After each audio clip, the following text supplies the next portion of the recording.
গোপালপুর পঞ্চমতলার যমরাজ সাউন্ডের অপারেটর বলছি রে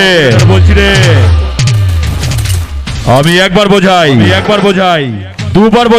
দুবার বোঝাই আর আমার কথা না শুনলে এমন বাজাই সেই এলাকায় ভূমিকম্পের সৃষ্টি হয় বুঝেছিস